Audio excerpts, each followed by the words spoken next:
I'm the Boogeyman, and I'm coming to get you!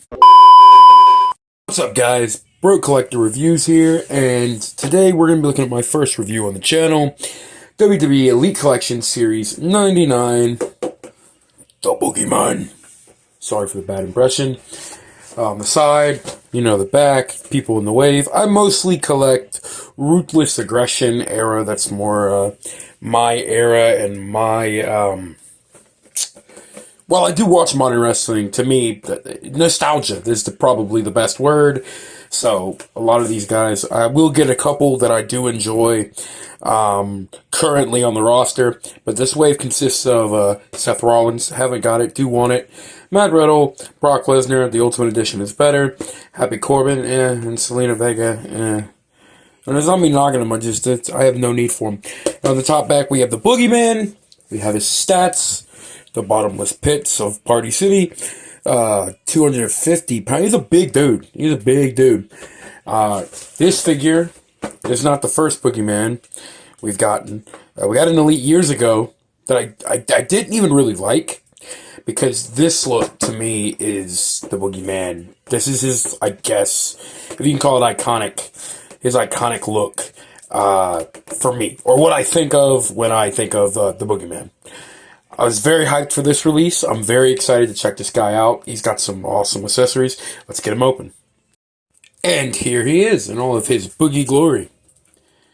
And right off the back, I gotta say, I really like this guy. He only has one real issue to me right off the back, and I've seen other reviewers talk about it. He's got really, really stiff elbows.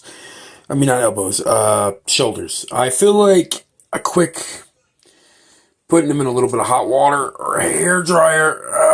Yeah, that's me real legit struggling, because I don't want to break his arms. Right off the bat, that's the only real issue for me. But like I said, I'm sure maybe possibly putting it in some hot water will help bring these elbows in again. Otherwise, this guy is great. He is right out the box, just everything I was hoping for. Like I said, I know the Boogeyman's not that big of a star, or wasn't in his heyday. But man, when I came back into wrestling as a teenager after my dad died, Boogeyman was one of the ones that were currently wrestling, and I was like, oh, this guy's so cool. He's like a freak, but he's cool. They should put the world title on him. Just my thought process. I mean, my thought process back then, though, that John Cena was the greatest of all time, and that Kane should be walking around as WWE champion. That was just me. But as for a figure, this is everything I could have wanted in a Boogeyman. Just the iconicness of the character. Everything, accessory-wise, he comes with the staff. The staff that's, for those of you who are my age and played the SmackDown vs. Raw series growing up, God, that just makes me feel so old to say. The staff that he uses in, I believe, SmackDown vs. Raw 2010, he uses this staff to turn Kane against The Undertaker in his WrestleMania feud with The Undertaker. Anyways, that's crazy. That would have been crazy. Anyways, so, the Boogeyman. His accessory-wise, he comes with his staff, which he's the Boogeyman, he obviously needs. He comes with his clock, the clock he goes around, he'd go around and be like, the Boogeyman, smash it over his head, smash it over other people's head. It's got this plastic container around it. I am debating whether I even want to take this off. I don't want to lose the glass pieces, and it can look good in his hand like this, if I can get him to hold it. These hands can be so stiff sometimes. Alright. Oh, well, he doesn't want to hold it. Alright, there you go. Alright, we got it. Another accessory he comes with, and I think it's the coolest accessory of them all, comes with worms. If you know anything about the Boogeyman, if you watched him growing up, you know that his big thing was eating worms, spitting them into the mouth of his opponents, or the body clock, and the people he fought. And, oh, that's probably I mean, get a look at that.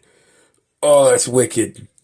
I mean, come on, that looks great. That is so cool. Like, that completes the look. That's the Boogeyman. Even when the clock doesn't want to stay in his hand, like, that just looks so cool on a shelf. And it's an eye catcher, and people are going to look at that. People are going to see other wrestlers, and they're like, whatever. They look at this guy, and they're like, who is that guy? This is so cool. I knew for a few months before they even announced this, due to insiders, that we were getting an Elite Boogeyman. I was hoping it was this paint and this look, and with that we'd get the breakable clock and we'd get the staff, but I never thought we would get actual worms that can be placed in Boogie's mouth, and it just looks so sick. The stuff Mattel's doing with WWE figures now, man, it's sick. It's so sick. This is iconic. This is what I'm gonna have on my display. Just look at when I think of the Boogeyman. This is it. This man, so cool, so cool.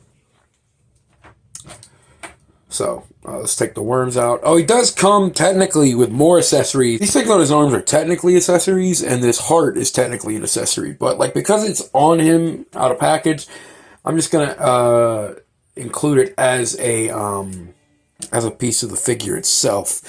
Even though it is technically accessories. I mean, but to get all of that, to get the extra garments and stuff, and then get the heart, get the staff, the clock, and the worm, like that's so cool. Like, that is so cool. And another thing that I think's nostalgic for me and fond about it is, not that I had it back in the day, but I had a friend who did. The Jack's Ruthless Aggression Boogeyman looked just like this.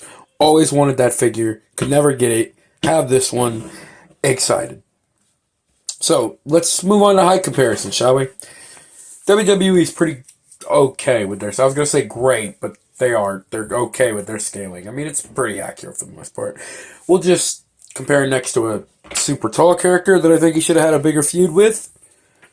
Kane, that's the Legends 7 Kane? I don't remember. And on the short end of things, posing next to my custom TNA AJ Styles. I'd say that's roughly a pretty accurate height comparison, maybe.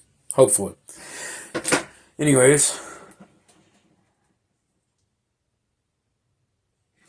Don't know what all that was about. Let's talk about articulation. Like I said, and I am, for everything Mattel does right, I feel like they have a lot of QC issues on some of the bodies and articulation-wise. You know, you never know if you're going to get loose joints or overly tight joints, and I know that's with any company, but I don't know.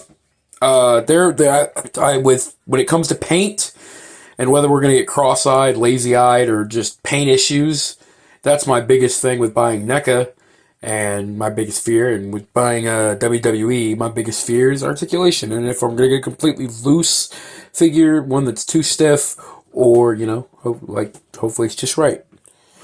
But for articulation, you know, it's typical Mattel articulation. Head goes up. You can look up pretty far, look pretty far down. Head goes side to side. Probably goes all the way around, but I'm not going to take the top off. Ab crunch. Biceps go 360. Biceps go out fully. You know, I mean, they double jointed elbows. That's still super nice. Hands, you know. I mean, you know Mattel's articulation. Can he do the splits? Not completely. Leg, that's really stiff. Can go up that far.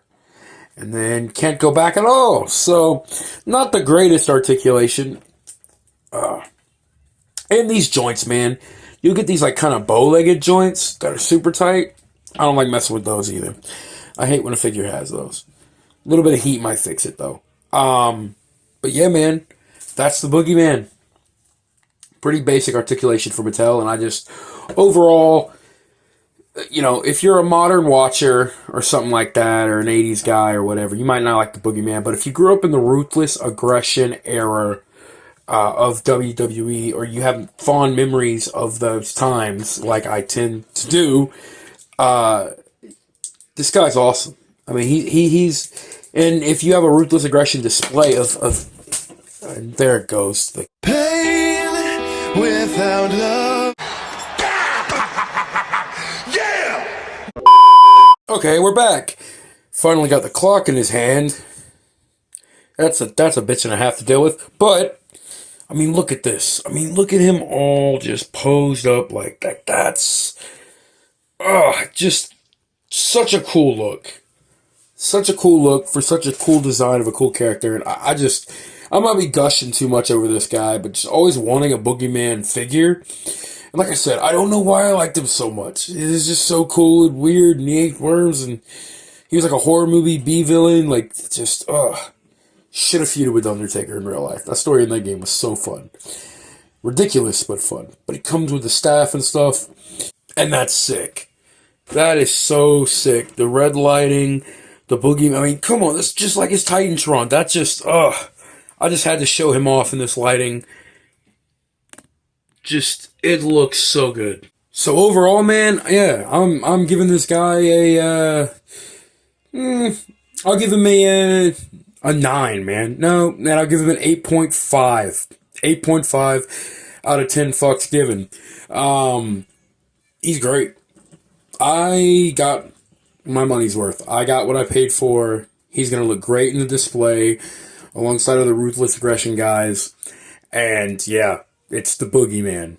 What else can I say? A lot of fun factor here. He may not be your thing. He may not be somebody you enjoyed, but for me, it's a 2 thumbs up. Alright guys, well if you liked this video, please subscribe, leave a comment. If you didn't, tell me how much I suck down below. Like the video, and come back for more. We will be doing more. I just gotta get more money first.